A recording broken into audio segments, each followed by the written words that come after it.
종려주일.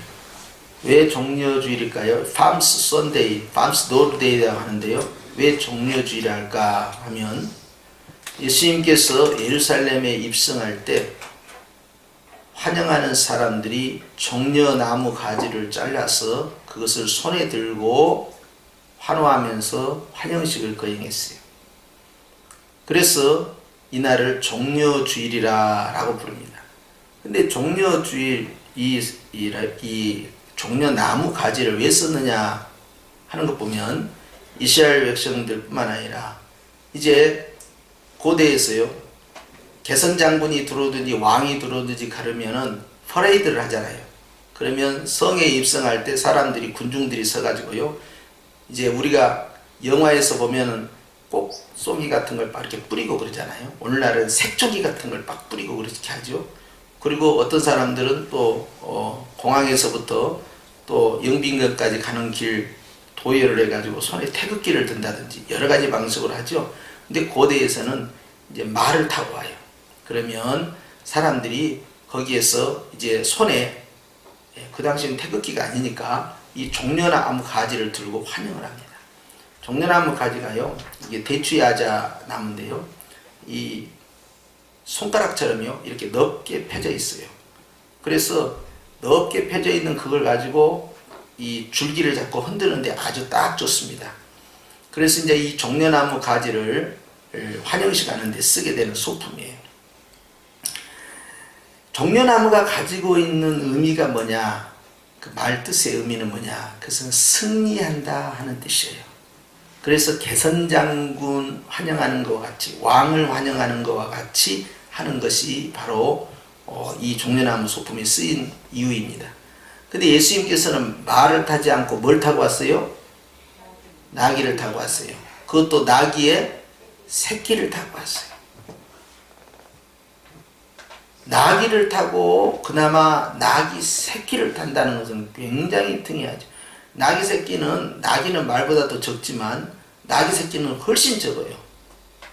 그런데 그 나귀 새끼를 타고 예수님이 오신다는 거, 주님께서는 스가랴서 말씀을 통하여 따라잡시다. 겸손의 왕, 겸손의 왕으로 말씀하신 거예요. 겸손의 왕은 나귀 새끼를 타고 온다. 그 구약의 말씀을 그대로 성취하시는 예수님이에요. 그래서 그걸 종려나무 가지가 참 특이하다. 그런데요, 이게요, 지상에 있는 이 종려나무가 천상에도 있다는 거 아니겠습니까? 요한계시록 7장 9절에 보니까 일곱째 나팔을 불고 환난 가운데에서요, 이일 후에 내가 보니 각 나라와 족속과 백성과 방언에서 아무도 능히 셀 수 없는 큰 무리가 나와 흰 옷을 입고 손에 종려 가지를 들고 보좌 앞과 어린 양 앞에 서 있다 그랬어요. 그러니까 어떻게 지상에 있는 종려나무가 천상에도 등장할 수가 있느냐 하는 거예요. 그렇죠? 그런데 이 종려나무 가지가 가지고 있는 상징이 뭐냐? 바로 승리다 이 말이에요. 그러니까 대환란을 통과한 성도들이요, 손에 종려나무를 들고 있다는 것은 승리했다 하는 걸 의미하는 거예요. 그런데 이것이 천상의 보좌 앞에서 나타나는 나무로, 그래서 예수님께서는요, 이 종려나무를 받고 예루살렘에 입성하심으로 결국 승리하신 것이죠. 이 주간을 이제 우리가 고난주간이라 이렇게 부르는데요, 고난을 통해서 주님은 승리를 하셨어요. 모든 고난이 다 승리로 가는 건 아니죠. 고난은 괴로움을 가져다 주고 실패를 맛보게 해요. 그런데 예수님의 고난이 왜 승리가 되느냐, 그 고난은 하나님의 뜻이었고, 첫째. 둘째는 예수님은 그 고난에 순종을 하셨어요. 셋째는 성령 하나님께서 이 모든 일을 다 연출 기획하셔서 진행을 하셨어요. 성부와 성자와 성령의 사역이 바로 십자가의 죽으심과 부활 사역을 통하여서 아름답게 열매 맺은 것이죠. 그래서 예루살렘으로 입성할 때 밟았던 종려나무 가지는 전부 승리의 계단과 같이 하나님 보좌 앞까지 올라가는 영적 나무로서 자기 존재감을 가지고 있는 거예요. 그러니까 여러분들이 이제 이스라엘 갔을 때 대추 야자 열매, 우리나라 대추보다 훨씬 큽니다. 왕 대추보다 커요. 그렇게 큰 것을 먹으면 얼마나 달고 맛있는지 모르지만 열매만 보지 마시고요. 그 종려나무의 의미를 보여요. 아, 이게 승리의 나무구나.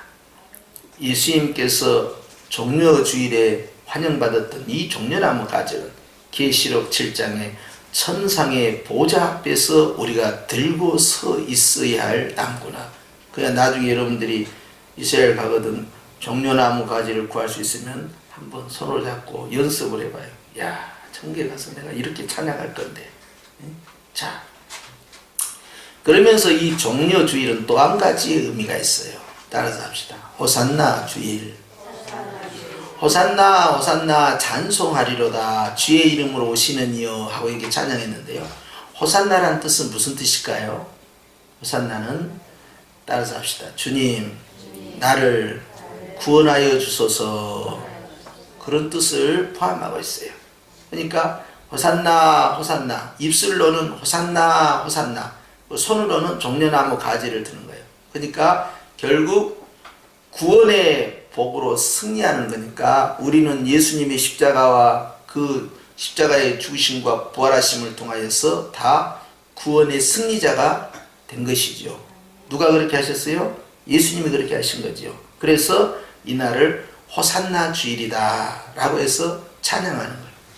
고난주간을 통해서 생각하면 슬픔의 주간이지만, 그러나 더 큰 성경 전체의 눈으로 보자면 이 날은 승리하는 주간이다 라고도 말할 수가 있지요. 그래서 이 날이 즐거운 호산나 주일이다. 그래서 마음껏 찬양하는 거예요. 마음껏 환호하는 거예요. 마음껏 주님을 경배하는 거예요. 이것이 오늘 종려주일, 우리가 매년마다 이 종려주일의 의미를 마음에 새겨야 할 이유가 되는 거예요. 할렐루야. 그래서 우리가 다음 주 최대 명절인 이 부활절 못지않게 벌써 종려주일은 부활주일의 시작과도 같아요. 왜냐하면 유대인들은 유월절을 지낼 때 유월절과 무교절이 같이 가요. 그런데 첫째 날부터 시작해서 8일째까지 같이 가잖아요. 그런 것처럼 말이에요. 이 첫날 성회가 크고 마지막 날 성회가 크는데요. 부활절의 첫날 성회는 언제냐? 사실상 종려주일을 그 첫날로 봐야 돼요. 여기서 또 승리가 전진되는 거예요. 그리고 마지막 일곱째 날에 우리 주님께서 부활의 승리로서 우리에게 나타나신 것이죠. 그러니까 하나님께서 우리에게 주시는 오늘 종려주일의 의미는 그만큼 승리와 깊은 관련이 있는 부활주일의 시작과도 같다 하는 것을 기억하시기 바랍니다. 자, 이렇게 종려주일이면서 호산나 주일인데 우리가 알아야 할 게 있습니다. 오늘 본문에 보니까 7절입니다. 여기에 이런 내용이 있어요. 다 함께 읽습니다. 시작. 나귀 새끼를 예수께서 끌고 와서 자기들의 겉옷을 그 위에 얹어 놓으며 예수께서 뭐 하시니? 파시니 그랬어요. 저는 외국에 나가면 거의 물건을 구매하지 않습니다. 관광 가는 게 아니라 선교를 가기 때문에. 그런데 선교지 갈 때 딱 하나를 구한 것이 있어요. 그것은 제가 아프리카 우간다를 갈 때 그 당시에는 직항로가 없었기 때문에 이 두바이를 통해서 내려가게 돼요. 20몇 시간인가를 타고 비행기를 가는데요. 그 두바이에서 잠시 이제 환승역이잖아요. 쉬었다 가는데 그곳에서 제가 하나를 딱 샀어요. 그게 뭐냐 하니까 낙타 열쇠고리였어요. 그거 하나는 꼭 사고 싶었어요. 낙타의 상징은 뭡니까? 광야 같은 사막길을 걸어가는 그러한 상징성이잖아요. 그런데 낙타는 거기에 짐도 싣고 사람도 실어요. 그래서 나는 낙타를 탁 사면서 주님, 제가 주님을 등에 모시고 이 광야 같은 인생길을 걸어가면 얼마나 좋겠습니까? 하는 마음으로 그걸 딱 샀어요.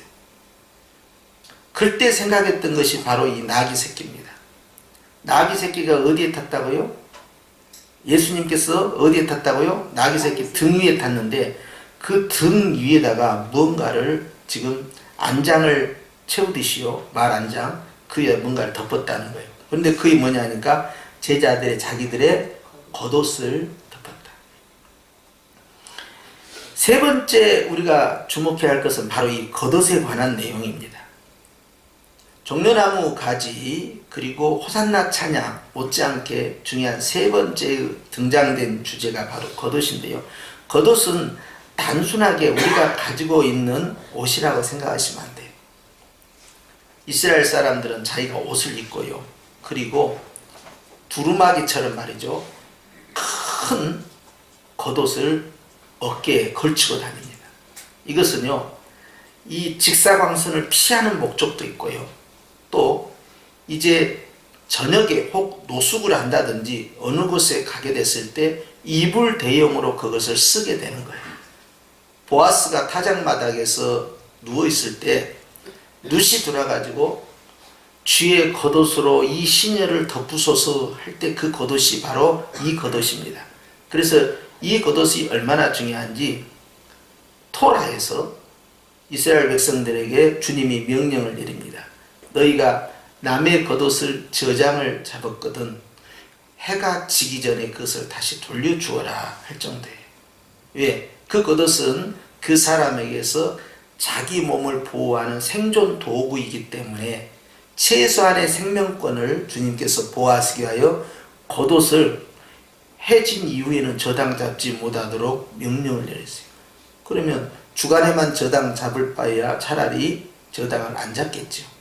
저당에서 예외된 목록이 바로 이 겉옷입니다. 자, 이 겉옷은요, 또 사람들이 자기 몸을 보호하는 그러한 도구일 뿐만 아니라 자기 자신들의 신분을 드러내요.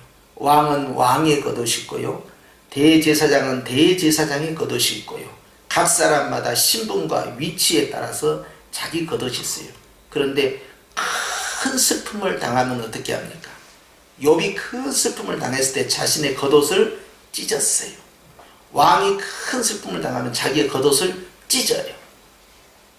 이 겉옷은요, 그 사람의 자존심과도 같아요. 신분을 상징하는. 그렇기 때문에 겉옷은요, 큰 두루마기. 그런데 이제 우리 한국 같은 경우는 이제 어떻게 하냐면, 이제 중년 부인들이 옛날에 추우니까 이만한 직사각형으로 되어 있는 거 어깨에다가 이렇게 걸쳐서 이렇게 하고 다녔죠. 그래서 이 등과 어깨를 보호하는 용이 있었잖아요. 그런데 그것보다 훨씬 큰 거예요. 전신을 다 덮을 수 있는 그런 겉옷을 의미하는 것이죠. 이 겉옷이 그만큼 개인에게 있어서 소중한 자산이고 신분을 상징하고 명예를 상징하고 마음을 상징하고요, 그리고 자존감을 드러내는 거예요.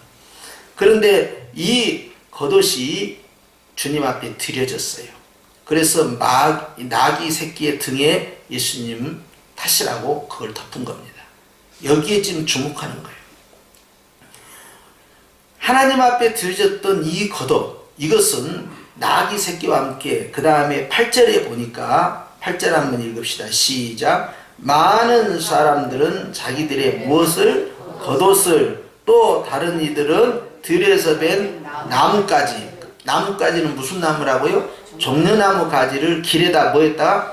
폈다 그랬어요. 그러면 예수님께서 가시는 그곳에 사람들의 이 겉옷과, 소중한 겉옷과 이 종려나무 가지를 밟고 가잖아요. 그런데 예수님만 밟는 게 아니라 뒤따르는 군중들도 그 겉옷을 밟을 수 있잖아요. 그런데 자신의 겉옷을 과감하게 거기다가 길바닥에 놨다는 거예요. 여기에 주목을 해야 됩니다. 중요한 재산 목록 1호이면서 자신들의 명예와 신분, 또 자신들의 생명을 보존하는 그러한 이 겉옷의 의미를 그들이 잘 알고 있음에도 불구하고 겉옷을 벗어서 드렸다는 것은 자신의 마음을 갖다 드린 최대한의 존경심과 환영의 기쁨을 여기에서 드리는 거예요. 가령 여자들 같은 경우는 어떻게 합니까? 남자들은 이렇게 하면 여자들 같은 경우는 자신의 머리털을 가지고 예수님의 발을 씻은 여인 기억나죠? 눈물로 씻고 향유를 붓고 눈물로 씻는 그 여인은 자기 자신이 가지고 있는 최대의 겉옷, 자존감은 무엇이겠어요? 바로 긴 머리였죠. 여성들에게 있어서 머리카락이 얼마나 소중해요. 그런데 그것으로 예수님의 먼지로 덮인 발을 씻겼다는 것이 그만큼 자신의 마음을 최대로 드린 내용들입니다.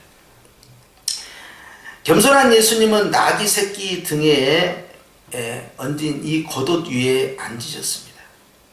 저는 이 부분을 읽을 때마다 이 나귀 새끼가 늘 부러웠어요. 그렇기 때문에 내가 낙타 열쇠 고리를 하나 딱 산 거예요. 그걸 가지고 다니면서 나는 주님을 모시고 다녀야 한다.